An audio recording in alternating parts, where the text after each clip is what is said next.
Thank you for joining us. Thank you for joining us. Thank you for joining us. Thank you for joining us for UNLV Arts Worldwide. UNLV Arts Worldwide. UNLV Arts. UNLV Arts. UNLV Arts. UNLV Arts Worldwide, made possible by the Stu and Harriet Lipoff Technology Fund. This is UNLV Arts Worldwide, and this is our 21st Century Careers for Artists and Architects, a toolkit for the future. This is our bonus episode for our season 1. So we're over the moon that we've completed this season 1. And this is our inspiration, Dean Nancy Uscher. Louis, it's been such a great experience to go through this hard time of the pandemic, seeing the silver lining through our series, seeing all the wonderful work that has been accomplished by our college and by artists in the world during a hard time, but also giving us a pathway for hope and optimism. And what could be more exciting than thinking about the ways in which our students are going to be inventing their own careers for the future and having agency, having that inventive spirit where they can learn new tools and then keep learning throughout their lives. So I'm so happy to be here with you, as always, and introducing this subject to our audience. Yeah, you know, Nancy, it is a fascinating time, and we've always, through the whole series, acknowledged the difficulty of the pandemic, but also looked at the essentialness of the arts and the hopefulness that they could do. And even looking at this period of time, I like this episode because it gives us that moment to reflect. In what ways are we pushing the boundaries of our disciplines? And what things are we learning out of necessity, out of just a need to just keep going? I love when Ivana in this episode talks about our traditions in the arts and how we're marrying the traditions with these new technologies and creating a new way. So it's exciting, isn't it? And it only underscores what we've talked about a lot, which is we really don't live in silos. We live in integration. We live in intersectionality. We live in collaboration and in partnership with each other, both as artists working together, but also the way we conceive mindsets. We don't have, the way life is we don't really live in categories. We live in wholeness and holistic thinking. And I believe that, you know, we have inspiring examples in this episode about how our students can, you know, live messy in a way, messy and healthy, and really think about the long trajectory of learning and of, you know, looking at integration of, you know, as you say, why do we have to have only one definition of what tradition is? And, you know, is there really just new and old? Probably not. You know, people, things are iterative sometimes, and you keep building on what you have. And I think the most important thing is to be joyous and positive and optimistic about what we can accomplish and how we can create knowledge for our society and the world. Yeah. And it's a great episode because you also see the inventiveness of students saying, let me just go to Lowe's or Home Depot and I'll create my own recording studio at home. I don't need thousands and thousands of dollars and the most amazing space for this, but my space can be that space. So it's amazing. You know, I'm so proud of our students and faculty because in many ways, I feel that our college is sort of the engine of creativity for the university. There's a lot of creativity all over the university, but, you know, we in the arts, it's a way of life. And it shows how we can make things happen. And during the time of the pandemic, we've been compelled to do that. And so I do think it's been a great time. And Ivana talks about this as well, and others in our episode. It's a great time to be experimenting about things and exploring for the future. And, you know, we talk about the importance of something's not working out sometimes, also as a great lesson for what will work out brilliantly in the future. And it gives us latitude, to be flexible and to try things out. And I think, frankly, that's been the sort of through line of this whole series. Yes. Louis, with your wonderful curation of the series, it's been a beautiful exploration to try things out and to share whatever we can, with our audiences. Well, it's been a joy, Nancy, and welcome to episode 22, our bonus episode. Hi, my name is Molly Redfield. I'm a doctoral candidate in the School of Music, where I'm getting a DMA in string performance, emphasis bass. And I'm also the leadership intern to Dean Nancy Uscher in the College of Fine Arts. And the career tool that I created during the pandemic is a recording booth. So imagine right now this is my office, and to the right of me is a collapsible recording booth that I created using insulation walls. How this idea really came about is the demand of recordings, distanced recordings. So even before the pandemic, musicians were frequently being asked to submit recordings. And you would get a click track. So basically you get a little program that you just hear click, click, click, click, and you just record the music to that. What tends to falter is, of course, the communication we have musically and that live interaction. But at that time, we always had the alternative. Well, we'll just perform it in person and we'll get a better take, or we'll have that alternative. Of course, during the pandemic, that was taken away from us. All playing was. And so at the beginning of the pandemic, a lot of musicians were releasing videos using an app called Acapella. And it was another time, an opportunity where you could record something and you could have somewhat of an interaction if you were an instrument that received the tracks later. But as a bassist, this was never something that I was afforded to me, because the bass always records at least one of the first tracks that everyone else plays to. So it was still missing that communication. And a lot of musicians were realizing that it was also lacking good audio. And there were constraints and you had to pay for it. There's just so many different elements. So as we made it into the summer, things started to change. And the demand for good recordings was higher. And so as I entered into September, I was offered to play for 4 jazz festivals, where I would send in an audio and a video of me playing. And then it's going to be released in a virtual jazz festival. And at the same time, I was looking at my own work and realizing I needed to have some distance recordings for my own chamber recital for my degree. And so I was starting to get ready to do all of these recordings. I already had a microphone and what we call an interface. So you plug the microphone into that, and then that's what communicates with your computer so that all the audio saves. So I was doing these already for some classes, and we were sitting in a talk with Eric Marienthal with the Wind Orchestra. And we had just released a concert, and we were about to record a whole entire CD with Eric Marienthal for the Wind Orchestra before the pandemic. So he was kind enough to come in and give a class through WebEx. And so we were sitting there, and Eric Marienthal was telling us how he recorded his brand new CD all from his office, and that there was a booth sitting to the right of him that he had created because he sent in his first recordings, and the audio engineer told him that he could hear the wall. And that's so odd to think, but your audio, whenever you put out that makes noise, your sound gets reflected and refracted off of all the walls around you. And so even though he had a shield behind the microphone, all the sound coming from the back wall was coming through the mic. And it created a really open sound. And so that got me thinking about these recordings that I had submitted for my classes and how they were, well, you could hear all the walls at that. And I didn't want to give that to these jazz festivals or for my own recordings.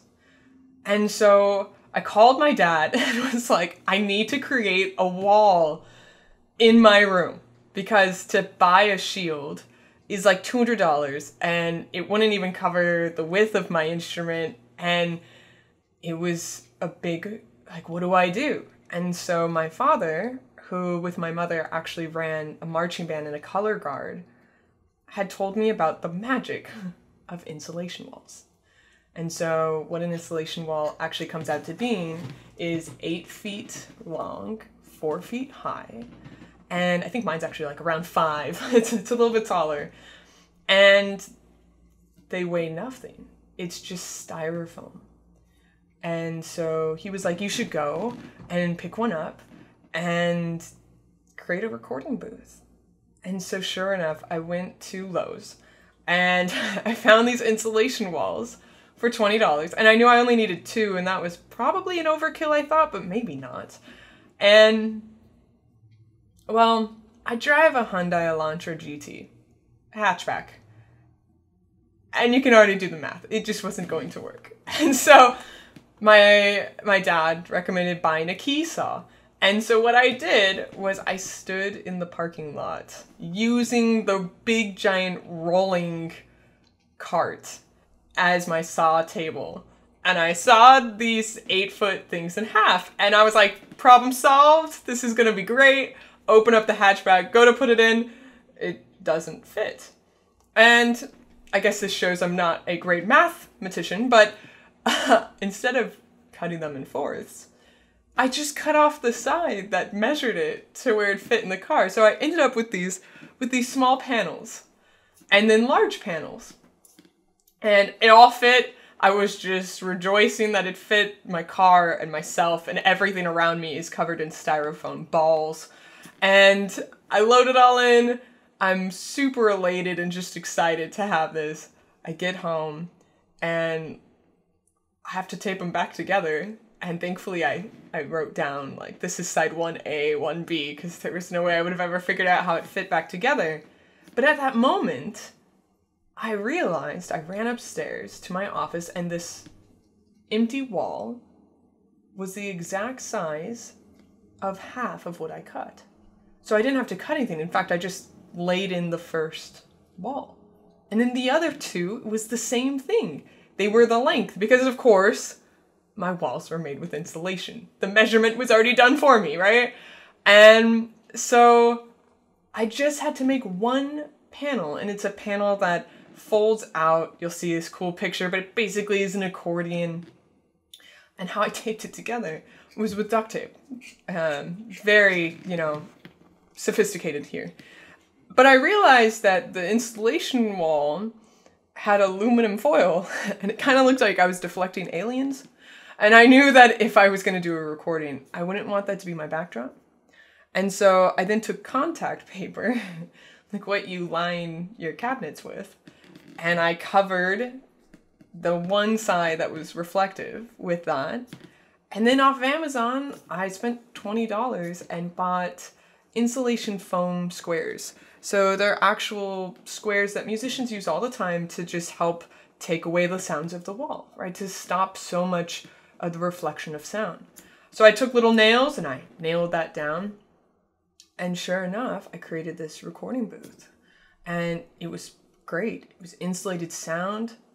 And at that point, though, I realized that I was having some problems with my headphones reaching, and there were just other things that arose. So you'll see I had to find a little table that would fit in the booth that could hold a headphone insert.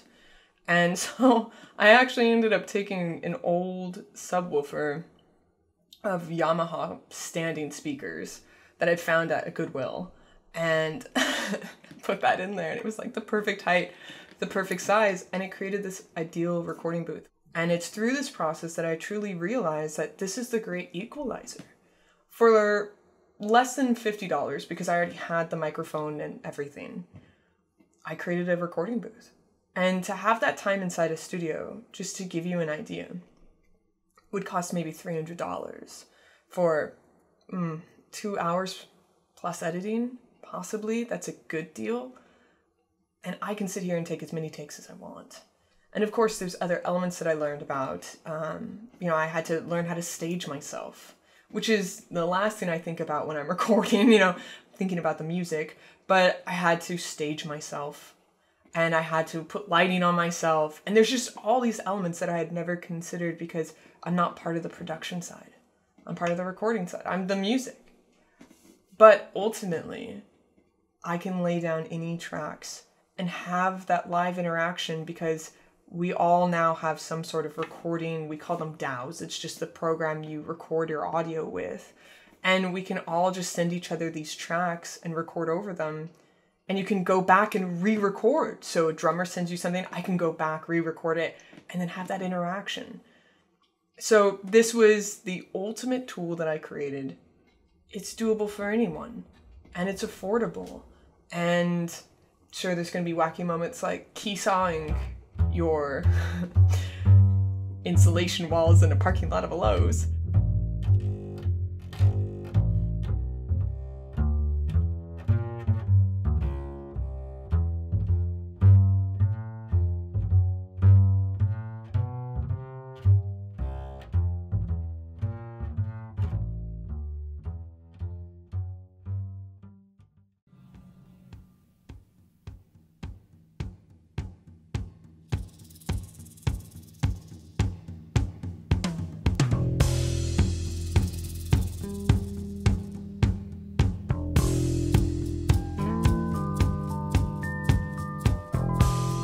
Awake. Shake dreams from your hair, my pretty child, my sweet one. Choose the day and choose the sign of your day, the day's divinity. First thing you see.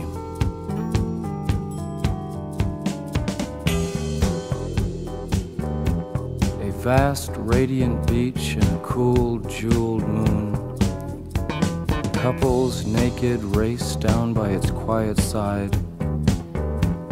And we laugh like soft, mad children, smug in the woolly cotton brains of infancy. The music and voices are all around us.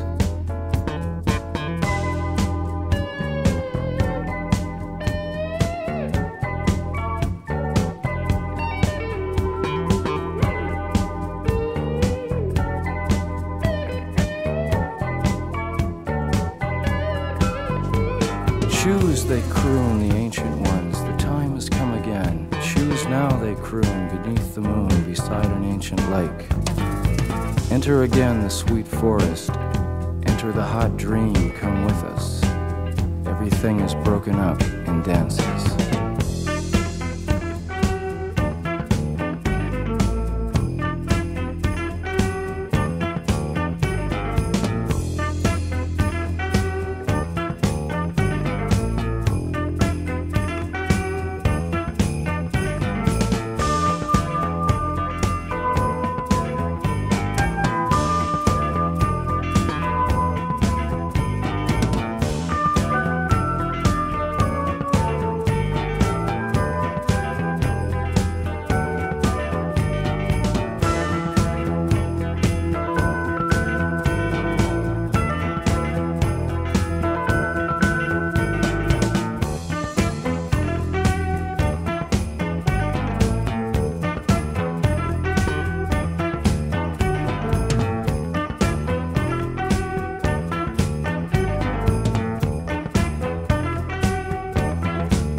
Indians scattered on dawn's highway bleeding, ghosts crowd the young child's fragile eggshell mind.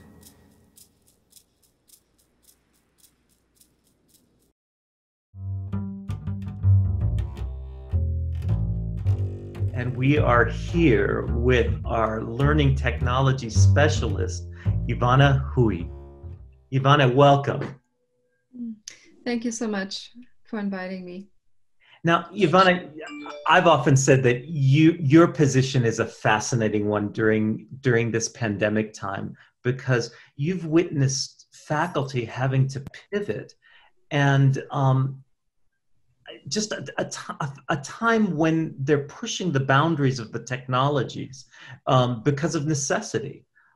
So I'm just interested in your perspective of what we've learned during this time, how faculty have pushed the boundaries, and even as a kind of follow-up question, where you see the future of our technologies going. Yes, this pandemic has really pushed us into the 21st century, and we have to respond to it. Life will be different from now on. Learning will be different from now on. And one of the key challenges for the arts is how to translate sometimes centuries-old traditions into new learning technologies. And what's really been important for the faculty is to maintain those traditions and to use technology in order to enhance what we're already doing so well. And so that has been one of the key challenges that I've witnessed over the last few months, is faculty grappling and being able to pivot in a way that continues to create meaningful learning experiences in their disciplines. And I think what is absolutely key is that right now things certainly are not perfect, that don't always go smoothly, but within all that messiness, within all that, sometimes the things that don't quite happen right, there is a sense of exploration and a sense of inspiration and a sense of moving forward and really co-shaping the future of learning and of learning technologies. And I think that's been absolutely marvelous for me to witness. It's been truly inspirational. I think I'm the luckiest person in the whole university. Well, I wanted to say that we're all very lucky to be working with you, Ivana, because I think that you've also reshaped the identities of these faculty members by showing them that they don't have to take anything away from who they are, but they can add to who they are and add to their ability to help shape the future for their students. So I think we're all very, very fortunate to be working with you. And since we are talking in this episode about the toolkit for the future for our students as well as our faculty, I think that by demonstrating the expansion of the identities of the faculty, the students also can be very hopeful and optimistic about their learning curves for the future and their ability to catch and capture the new wave of technology. Absolutely. And I think that's really key. The fact that the faculty have been able to pivot and are experimenting means that the students are really becoming ready for the demands of the 21st century for their art and their disciplines. And that is really kind of the key aspect of what's happening right now. Students too, artists, designers, we all have to be able to work within 21st century materials and tools. And this pivot is accelerating that process, but it's also making it possible for the students of the arts to participate in that 21st century conversation. And I think we all have the responsibility to provide that for our students, because that's really what it's going to take for the arts to continue to provide the kind of hopeful and critical spaces that the arts are providing for us in the past, now during this pandemic, and in the future to come. You know, I love that word you use, traditional, like the traditional ways we always get at what we do, what we teach.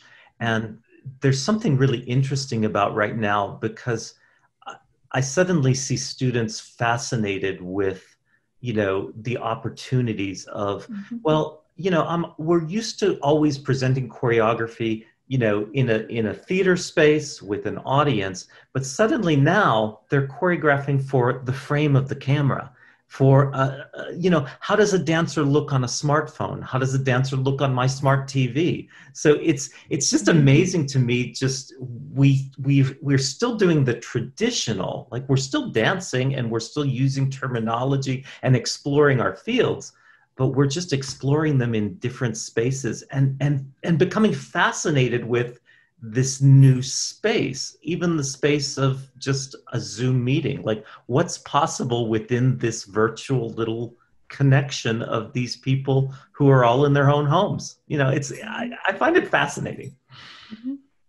It's going to be a significant aspect of the future of performance and arts and design.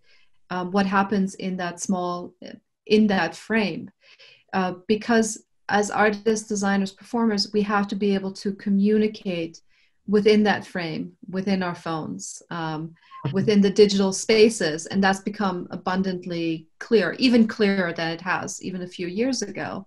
And now we have everybody working within that space and experimenting within that space. Do you find that faculty, you know, I mean, I think initially, even myself, there's a kind of, I remember my first Zoom meeting, you know, just feeling like, you know, should I raise my hand? How do I get everybody's attention?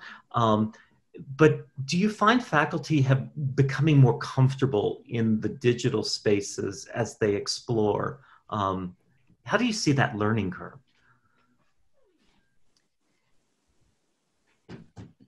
How do I see that learning curve? I think the learning curve has been very steep. Of course, in March, we all had to pivot very quickly. What I think surprised many faculty members was how comfortable some of the students were within that space. But what I also noticed are the stress points of that space. Now, 6 months in, we're at a different point. I think the students and the faculty have gotten used to certain aspects of this new reality, and we have to adjust yet again. I can definitely see, as time goes on, the needs of both the faculty and the students change. The questions that they ask change. The technology that they experiment is changing very rapidly. Oh, fascinating. So what we're experiencing right now really is a very rapid iteration. So this is a term from technology itself. Rapid iterations of what it means to work with new tools. That's kind of fantastic. You know, I mean, earlier today, I taught a class, and you know what surprised me during that class is how much I was suddenly using the chat window to ask students questions, to get responses, to say, let's look at this, what do you see? And in the past, I can remember just maybe asking the empty room and waiting for someone to speak. But suddenly there's this other kind of little platform and this way of just sort of getting information, and someone can even write information or ask a question without interrupting the lecturer at the time. So you're right, that there is this fast learning and the way we're just finding these tools just at our disposal so quickly. You know, Louis and I have talked a lot in this series about the silver lining of the pandemic, even though we're very, very sorry, of course, about all the suffering that's happened. And we never want to forget how hard a time and stressful a time it's been. But when I listen to the two of you, I think that this learning acceleration that has happened because of the isolation, because of the need to do things differently, has been exhilarating in some ways. And I think that it also underscores what our students will learn in their Toolkit for Life, which is that sometimes you've got to learn very quickly. And sometimes you get sort of, you're in a situation where you've got to find the solution, and it may not be perfect, but something will be found that will address what's going on at the time. That kind of a facility and agency, the ability to be inventive. And, you know, I do think, Ivana, that you have led the way to those attributes in the way you've worked with our students and faculty. And I do think it's a great role model for our students as they create their toolkits for the long future. Yeah, I've really enjoyed your Technology Thursdays that bring people together to present about a topic and then to ask questions and explore a topic as well. And you've done some conferences recently too, where you're presenting. What's it like to present now at a conference? I mean, a conference has always been this time where academics, we travel, we get on planes, we get to hotel rooms. Now we have a new platform, a new way of conferencing. So what's that been like, and like for faculty that you've been working with? The world of facilitation has also been pivoting a great deal. We're also experimenting with new tools and rethinking of how we can deliver both knowledge and content, but also how we can build community. So when I use Zoom, I don't tend to use it as a delivery device. I use it as a connection and inspiration device. I want to be able to create a new term that's come up in the facilitation world, magical meetings. Magical, in the sense that people can actually connect even though we're physically distant. And I see it as something that really connects to the arts in general, because that's really what we do in the arts. We create magical spaces for experiences. And we're now doing it virtually. But like everything else, when you are in a particular space of, let's say, a performance, or you're creating something, ideally you continue to experiment. You don't just stay still. You work within the constraints that you have to create something new. It's the same thing now. We're living within these constraints of these tools, but every single day I see something new or experience something new or try something new, and modeling that for our students, that's really the key, because we're showing them the way of the future. We have no idea what the technologies will be like 5-10 years from now, because this is such a pivotal moment right now. It is stressing all the different things that we're doing, that we're going to have to experiment. And 5 years from now, we're going to have different technologies and different way of doing things. Yeah, it's just that reminds me a little bit about your words iterative, and the idea that we're always building on what we have. And so I feel that we've done that in this series as well. And you really exemplify that, and it's very hopeful.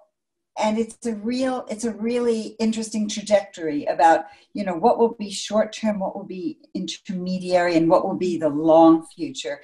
And I think you used this word before, and when I attended recently one of the conferences that Louis is referencing, I think I told you that my main feeling afterwards was hopeful, because there's such a positive momentum for the opportunities ahead, given the work that you're doing and the work that you're inspiring the faculty to do. So I just wanted to say that.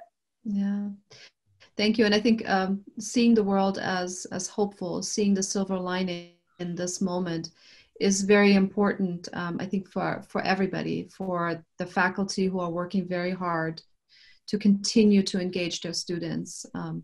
It's also important for the students to see that what they're doing right now is not just for the moment, but it really is for their future and for the future of their art and their craft. Now, Ivana, tell us about A2RU. So the A2RU is the Alliance for the Arts and Research Universities, and UNLV College of Fine Arts is a member in A2RU, and I had the privilege of being able to organize a design charrette with the faculty, with the UNLV College of Fine Arts faculty and some faculty outside of the college as well. In this transdisciplinary design charrette, we brought together faculty members from all over the college and all over the United States to work together on transforming online learning technologies. My goal is really for the arts to have a voice and a way to co-shape the technologies of the future. And this was a beginning of that conversation. It was a beautiful, beautiful conference. Of course, I couldn't have been prouder of you and the faculty that participated, and to see the kinds of collaboration and intersections and interminglings among the disciplines made me blurt out in one of the, I think at the end, I said, what you really formed as a thought community here. It was something special to see people not want to leave the room. Usually at a conference that Louis is referencing, you're looking at your watch if you're wearing one, or you're looking at your phone and you're saying, oh, I got a call, something happened, I have to leave the room. Honestly, no one wanted to leave this room that I attended. And several of our faculty members said, it was so short. I want to stay here. I don't want to leave. Now, that is something. And that says to us, we've got to do more of this. And I just thank you so much for being the leader and the instigator, the person who brought people together for that conference. And I know there are some forthcoming opportunities as well. It tells us something about where we need to be. And I found it very exciting. I also love that idea of collaboration at that time, even thought collaboration between artists. That this is a prime time for that to happen as we look at, because I do think, we even had Marianne Carter who talked about there will be a renaissance of the arts after this pandemic, that things will change. We will look at this as a defining moment in technology, in artistic voices, in our forms. And it's great to be collaborating right now, looking at what will we change and what will we change together. Mm-hmm. And the students who are participating in this moment now, who are working on these tools now, they are co-shaping the tools of the future. It's not just that they're using them, in order to do something that they would have done a few months ago. They're really co-shaping them for the future. I have a couple just kind of technical questions. Uploading, downloading, what do you think about the speed of these, our devices and, just even our internets? Are you anticipating changes there? Because I'm recognizing that I am doing a lot more uploading of things than downloading of things at this time. That even all the streaming we're doing, we're sending a lot of information out where we used to just perhaps with our phones gather, everything was in. Are you noticing differences there? I think that's a really interesting comment because the fact that we are now sending information out means that we are becoming producers of information, right? Information is coming in and that's important, right? We want to stay connected to the world, but our students should also be producers of content. And right now is the moment when they're getting the tools that they can be producers of content, producers in their area, and they can use those tools in order to promote themselves. There's a faculty member who said, I'm teaching what I'm teaching so that my students don't have to sit around waiting for the phone to ring. They can start to promote themselves and their talent here and now. Yeah. It's I'm seeing students do that because actually what's funny to me is when you say tool, the old me might think, oh, they're ballet slippers, oh, the dance floor, or the ballet bar. But now it's the phones and their ability to edit and to capture themselves and edit their content. And they're producing work, but it's not, and the work is actually in some ways going to even bigger markets of people. More eyes are seeing it than the ones that would find their way into our theater spaces. So it's a fascination. Which is a fascinating situation, as we see during the pandemic that so many of the traditional artists are out of work. A whole industry has been changed in a certain sense. But as we watch our students inventing new ways of having a career, that might not be the case anymore for the new generations to come. And I really do believe it's our job, our joyous job in the College of Fine Arts to give all of our students the chance to invent themselves, invent new ways of transmitting their talents and of incorporating the arts into people's lives. And it's an exciting topic. I'm so glad we're talking about it today. No, I mean, I'm looking forward to Ivana coming back and talking to you 2 months from now, you know, as we've done, because it seems like every couple months we're in a new place, and then we're in a new place again, and people are different in the places they're in and doing different things and doing more. Yes, you're right. Next spring, we're going to be in a different place again. We're going to have different conversations about tools once more, because everybody will have gotten to a different understanding of what the tools can do and what the limitations are and what limitations they want to surmount. So this is an ongoing conversation that's not going to stop, even with the pandemic. You referenced the fact that there are many artists that are out of work right now. So it's really absolutely crucial that we give students the opportunity to work with these tools so that they can build that portfolio and the concepts and the skills in order to continue their art as working artists. You see, the word hopeful is the right word. You know, in spite of the terrible time that it is, and for which we feel very, you know, a lot of empathy and a lot of sympathy. But it is a time of growth, and it's a time of reinvention and rethinking mindsets, I think, and really encouraging our students to be hopeful and to be optimistic. I would say it's a great time for students to be in the College of Fine Arts because they're continuing to be productive. They have access to the technologies that they need in order to make themselves into like working artists, being ready for the 21st century. And that's exactly what we want. Yeah. Now, Ivana, you've been a Pied Piper of bringing people together during this time. What are your next projects? I'm very much looking forward to our next design charrette. We just had a transdisciplinary design charrette for A2RU, the Alliance for the Arts and Research Universities. And in January, we're going to have another design charrette for AACNU, another national organization. And this first one was so magical because it brought people together, not just from all over UNLV College of Fine Arts, but artists from all over the US. The next one, I'm really looking forward to it as well.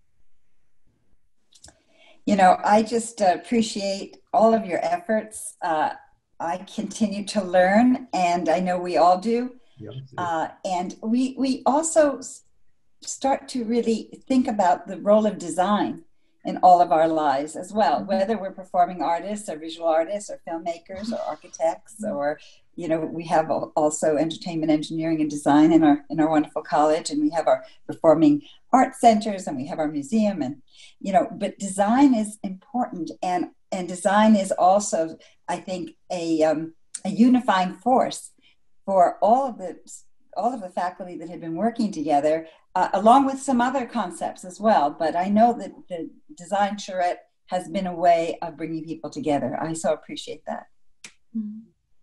I think it's really important to think about learning experience design, and the arts can really work towards that and can speak to that in a way that would be more difficult for other units on campus or other disciplines to speak to it.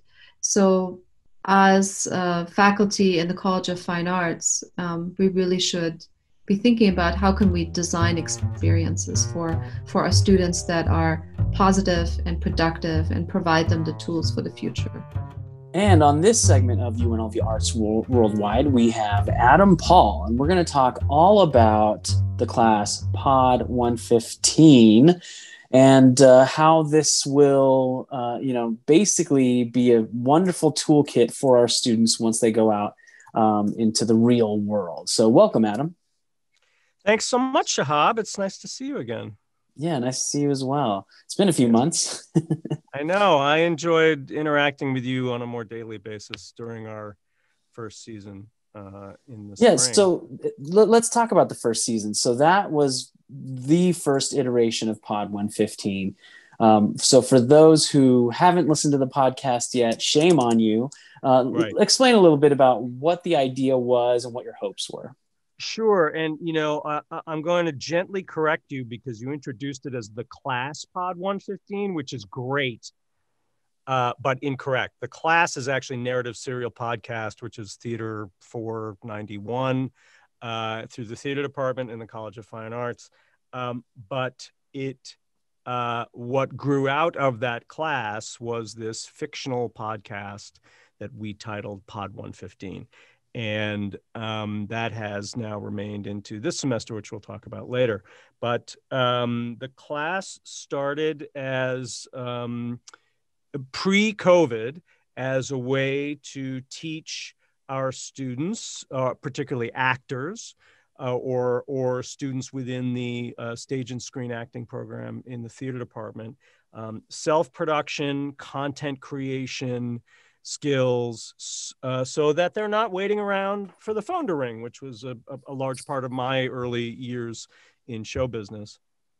And it coincided with the opening of these fantastic podcast studios at Lead Library, excuse me, that we were able to collaborate with. Aaliyah Howd in particular and her team at Lead did a remarkable job of introducing us to the technology there, which can be complicated, especially for artists who aren't used to, pushing buttons. Did you feel the students caught on to it pretty quickly? Or there was no way they couldn't, because the team at Lead was so fantastic. I mean, they really put together early in the semester tutorials for us that I really appreciated as well, even though I knew how to operate most of the software and the technology. Their tutorials were great and very hands-on. So we were very lucky to have these new studios, but also this incredible team over there that worked with my students who were coming in to ostensibly also learn how to produce their own podcast. So the class was two-pronged. One was this fictional podcast, Pod 115, which I was collaborating with a writer out of New York to create for our students bespoke. And the other was a concurrent project within the class where the students would develop their own podcast presentation. So they would pitch as a midterm a podcast idea, they'd get feedback, and then their final would be a 5-minute sizzle reel or segment of the actual podcast that they would want to produce, with the hopes that they would, at the very least, learn from the process, but maybe even go on with those podcasts. And a number of the students have done that. So that was last fall. And we recorded episodes at Lead Library of Pod 115. And then COVID hit. And then COVID hit. Yeah, I don't want to jump the gun in case you want to talk about anything else about that period, but it's hard to remember a time now. I had always wanted to. I was always a fan of Orson Welles' War of the Worlds from 1936, I think it was, with the Mercury Radio Theater of the Air, and their a modern version of H.G. Wells' 50-year-old at that time classic War of the Worlds, where Martians invade Earth. And famously, Orson Welles and his troupe put on a very authentic sounding, imagination stimulating production that felt very much like a real radio show and had the eastern seaboard of the United States convinced that Martians had landed in a fictional town in New Jersey. That always fascinated me. I grew up hearing it, and I remember there was a movie on TV when I was a kid in the 70s or early 80s about it, and it just kind of blew my mind. And I always loved the H.G. Wells story as well. I mean, I'm a science fiction fan, if not a total geek. So I always wanted to tell a story. I wanted to do what Orson Welles did. I wanted to recreate the War of the Worlds story for a modern audience. And I'm not the first to do that. And in fact, now as audio drama is becoming a big deal because of COVID, there are a lot of theater companies throughout the country who are doing their version of War of the Worlds one way or another. My version, I wanted to focus on the concept of what it is to be alien and what it is to be other, and identity in general.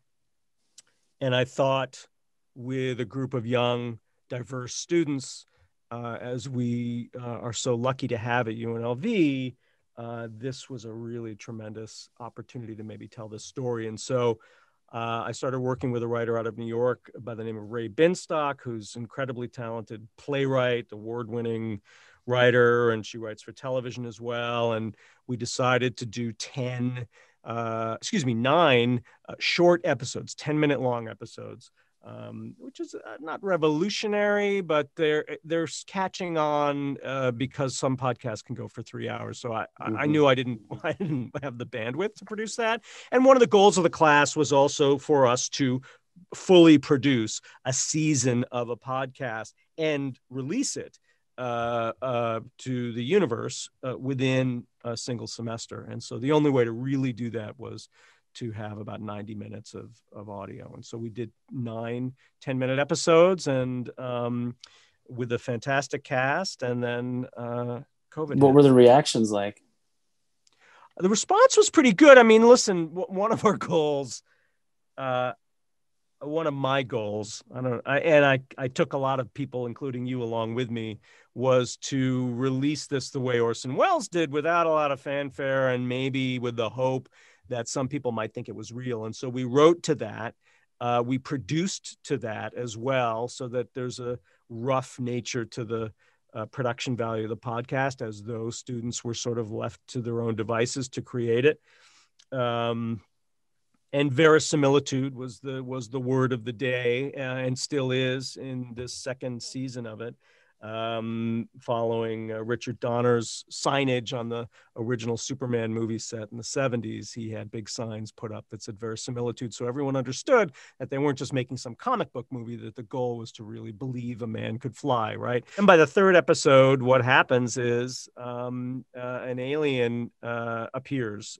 There is interference within the podcast, audio interference within the podcast, that turns out to be this captured alien in out in the desert at a hybrid conglomerate, a utility conglomerate called Tonopah International, which is a telecommunications and energy concern that purports to serve all Nevadans for the future. And speaking of building the world, you built a website for Tonopah International. Yeah. What else did you do? Well, every character in the show had their own social media account. We certainly we involved you from the beginning because marketing this was important to us. It was as important as the actual story. Because I think the best marketing is good storytelling. I think you'd probably agree with me on that. And definitely, we wanted to make sure that, again, the verisimilitude of the tale was pursued with as much vigor as possible. And so, yes, Tonopah International has a site that's up and you can go look at it. You can go find it on Google Maps. I wouldn't recommend driving up there, but it does exist and online anyway in our imaginations. And we we continue to play as though it is real. And then every student had their own social media account so that during the course of the story, they were starting to talk about what they were working on and the frustrations they were having with the technical issues. And then a student goes missing and they put out a hashtag to find that student. And so COVID happens and we are in the middle of production. We're not done recording. Obviously, campus is shut down, LEAD is shut down, and the studios are shut down. And so we still had some field recording to do because we wanted to, anything that was supposed to be happening in a car, we wanted to record in a car. Anything that was supposed to be happening out in the desert, we wanted to be in a desert landscape, right? It makes things more difficult when you're doing that as a producer, but there is I don't believe that there is any replacement for the sound of a person outside walking. Most fictional podcasts you record in a studio, and for time purposes and budget purposes, everything happens in one place, and then you add sound effects and that kind of thing. And we added a lot of sound effects anyway, but the idea of these guys walking around in the desert, of these guys driving in a car up to Goldfield, Nevada, I wanted as much verisimilitude around that as possible. And so before Las Vegas shut down, but after the university shut down, we were able to scoot out to an area near Red Rock, where we spent an afternoon recording on iPhones. And the material is fantastic. I mean, it just sounds very authentic, but it also is great performances where these students are able to really strut their stuff. So that's how we handled quarantine at the time. And then, it was not, we really made it right before a university deadline anyway. And really a state mandated a deadline that was like no gathering outside anywhere, wear a mask, all that stuff started to happen. So we just made it there. Now to move forward a few months to August of this year in our fall semester and our second season of Pod 115, we've been fortunate enough to receive the generosity of a donor who was able to provide, because LEAD is still closed and the podcast studios LEAD is not closed. The podcast studios are closed. The Maker studio there is closed for understandable reasons. But we didn't have access to equipment, at which point I thought, well, we could do it all by phone. We were going to meet in person, masked and socially distant. But the hope was that we could at least have a similar level of equipment to use. And so through the College of Fine Arts, we got a portable system, a mixing recording board and microphones, and we were recording in a classroom. It sounds great. We just finished recording our first episode actually on Friday. 8 more to go. And on top of that, we are now, my writer in New York is working on something else right now. And so we as a class are writing this next season. And I don't want to give away too much, but I'm very, very happy with what we're doing. We've really doubled down on the themes of the story in a way that I don't know that we could have done last semester, just based on the cast that we had and the cast that we have now. And to be able to include those students in the writing process as well is, super gravy, I think, for them as well as for me, because I get to have a writer's room of students who are really enthusiastic about creating something. And the phrase that I keep using is having skin in the game, right? Like we're training these actors to go out in the world and work, hopefully. And I think you're hitting a whole bunch of, different aspects of the real world, from writing to producing and recording. And I think that's great. Yeah. I mean, look, the reason I wanted to do podcasting, and because my career I've had a career in voiceover from the beginning, but podcasting is relatively new, and my work has been in front of a camera or behind a camera, but podcasting is very inexpensive. It's very portable. We learned in season 1, you can actually do it on your phone, and there are apps that really help that along. So there's no reason not to do it. And most of the podcasts that the students make in the class are not fictional. They're actually nonfiction, either narrative serial podcast, which is the title of the class, which is sort of narrative journalism, or interviews. There's a whole wide range of genres, and I certainly don't want to restrict these students to that.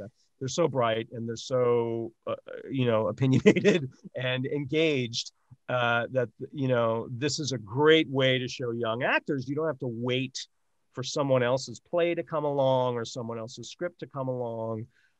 You can create your own content that either parallels with your performance career or, in fact, supports it. Yeah, it's been a really, I think, significant class. I never got this when I was a student, either undergrad or grad. And I just think it's so important to know when you get out of a program like this that you, in fact, have some agency over your career. You're equipped, fully equipped. You're equipped, and it's not magic. It's, writing is not magic, producing is not magic, and the tools of production are so inexpensive and easily accessed. There's a democratization of the production process that, particularly for audio, I'm in my home studio here, which didn't cost me a fortune to put together, and it's how we built season 1, along with the great supportive lead and the podcast studios there. It's how we're going to do season 2. Nancy, what a great episode, and what inventiveness, and just an amazing group of people who are just pushing the boundaries and learning such new things. Louis, I'm so pleased that we had a chance to have this bonus encore episode, yes. And share with our audiences around the world what hope and optimism look like, and the journey ahead for our students. With, as you've often said, without boundaries. They have mindsets for the 21st century to explore and to experiment and to open up new avenues for their colleagues as they collaborate, and for all artists, and to be hopeful, inventive, and have this agency that they can create their own careers. They can invent their own careers. Yeah, the agency, I think, that is such a key word to all of it. And we've often talked about collaboration. What's been fascinating to me during this pandemic, when people are staying safe and people are staying apart, but people are connecting. They're connecting in ways that they can push their forms forward and find new platforms and new stages for it. I've just so enjoyed how students are creating choreography for the screen, and finding really inventive ways of using the camera as a way of letting audiences see movement. So creativity, it's amazing. It's amazing. What a wonderful moment to say to our audience that we're wrapping up our first season, and we're really looking forward to welcoming you all in for our second season that will start in a few months, the beginning of 2021. And so, Louis, at this time, you say... This is UNLV Arts Worldwide. We're reaching from Las Vegas to the world.